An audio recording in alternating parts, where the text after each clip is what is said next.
The San Francisco 49ers are looking to bounce back after a horrible 2024 year. So, how will they look to improve in the 2025 NFL Draft? My name's Tyler, here with my brother Ryan, and we've got another 2025 3-round mock draft for you coming up for the San Francisco 49ers. Before we do that, be sure to hit that subscribe button, tackle that bell, and leave a like and a comment. Let us know what you think of the mock. And Ryan, let's pull up the slide here. So, with the first round pick for the San Francisco 49ers, Will Campbell fell all the way down to them in our mock draft. And to me, I just don't see how they pass up with them, especially to knowing the way that they like to play football. They did end up losing Aaron Banks. And I think Will Campbell would just kind of be a plug and play offensive lineman. He is probably going to kick into guard. You can make a very serious argument that he's the best offensive lineman in this class just as a whole, just when it comes to his overall technique and capabilities. And so here, I think you plug him in at that left guard spot. I know as of right now, Ben Barch is the starting left guard for them, according to our lads. But at minimum, he's got that development that you can go and train him, and you can start to rebuild that kind of dominant San Francisco 49ers offensive line from a few years ago, especially then too, while you still have Christian McCaffrey, while you still have all these guys as well. So, Ryan, what do you like about Will Campbell, and then also to what he would bring to this 49ers offensive line? Yeah, well, when you think about Will Campbell, the first thing that comes to my mind is just his mentality and his approach to the game. He has elite football character, and I think that's what really separates him from a lot of the other guys in this class. And one thing that I think, kind of getting into his switch into guard, I do think a lot of people that have his measurements don't have his mentality, and I think that if there is one guy that could defy the odds and really make it outside at tackle, Will Campbell is probably the one. With that being said, if he makes it all the way down here to 11, that means that teams are not willing to take that risk and find out. And I think for the 49ers right now, he would kick into left guard. I think there is potential, though, that he could be the successor to Trent Williams. So I really like the fit. I think he plays with the tenacity. I joke that he likes, when he run blocks, he likes to hurt you and your family because he just tries to drive you straight into the ground every single time. And so it's fun to watch. But yeah, he's a fantastic offensive lineman. If they don't want to go with Will Campbell, like if they really want to maybe draft either a true guard or a true tackle, they could go in a different direction, maybe get an edge rusher to go across from Nick Bosa with Michael Williams.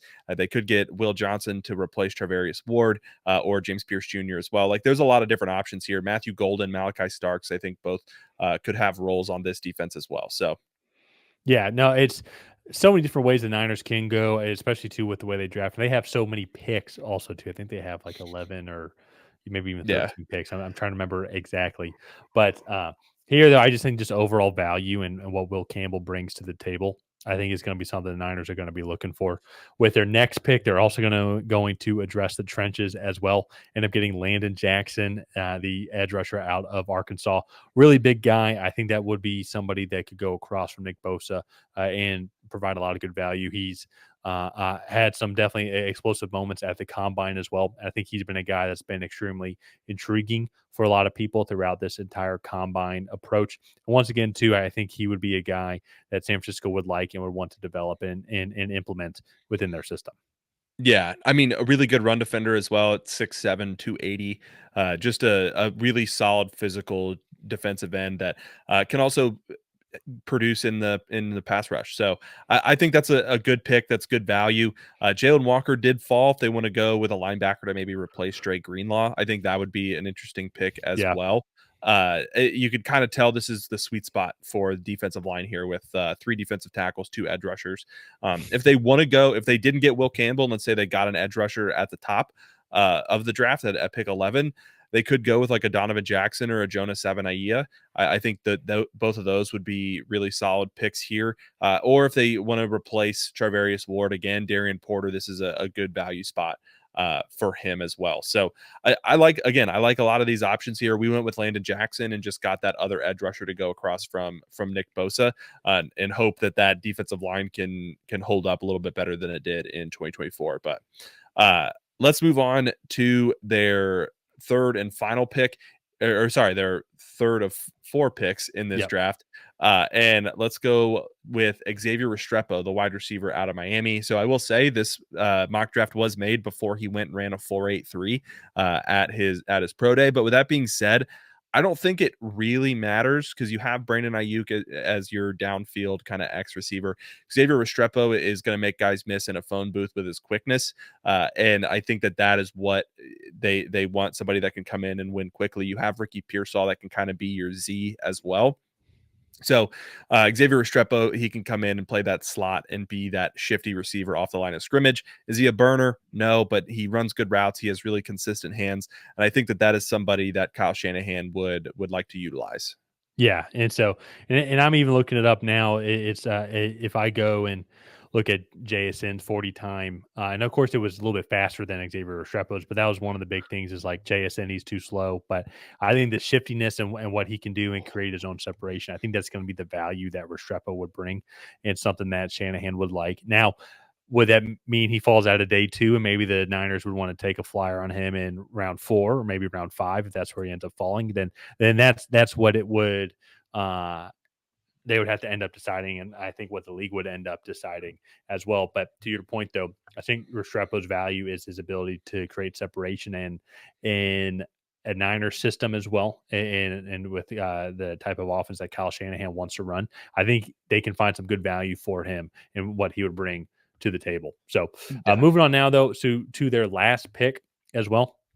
Andrew Makuba, they did lose Javarius Ward. They lost Tuluna Hufunga as well. And so getting a guy here that can come into that secondary, particularly in that free safety spot, also too, and can provide some good quality minutes. It's going to be Makuba. He had a very good career at Texas, and I think he's going to be a guy a lot of teams are going to be looking at end of day 2, maybe early day 3 to snag and be that guy that can actually maybe provide some starting minutes in the secondary. Yeah, no, I think he's a day 1 starter at either free safety. He's played all over, so he can come down and play over a slot tight end, a slot wide receiver. He won't be a box safety. I don't think he's quite big enough. But I do like his versatility and what he can do. And I think with Robert Saleh playing that kind of deep 3, that Seattle 3 defense, I think that is going to be a useful skill where he can kind of come and cover a deep third and be either a single high safety and rotate in coverage into different assignments. So I really like this fit. They could also go with Sebastian Castro, who's he's more of a nickel corner or like a slot only safety, where he predominantly played there at Iowa. Kyman Rucker was another edge rusher that would be really good value from North Carolina. Luke Kandra is a powerful offensive lineman from Cincinnati. So again, good value I think that they could get at a lot of different stages of this draft. But I think these are 4 picks that come in, they fill immediate needs for them, and they can really hopefully get this team back on track Yeah. going forward. So we'll have to see with the losses that they've had this offseason. You look at Aaron Banks, Deebo Samuel, Talanoa Hufanga, Travarius Ward, Dre Javon Hargrave, Greenlaw. Dre Greenlaw. Like they've lost a lot this offseason. And so I'm really interested to see kind of how they go and replace the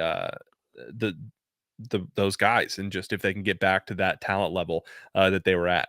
So Yeah, well, and that's one of the things too, kind of coming into 2024 is like they lost a lot from 23 to 24, but you look at their roster and it was essentially like the role players that they lost that kind of helped them get to the Super Bowl. And then they just replaced them with other guys that they felt could also make them there at similar value.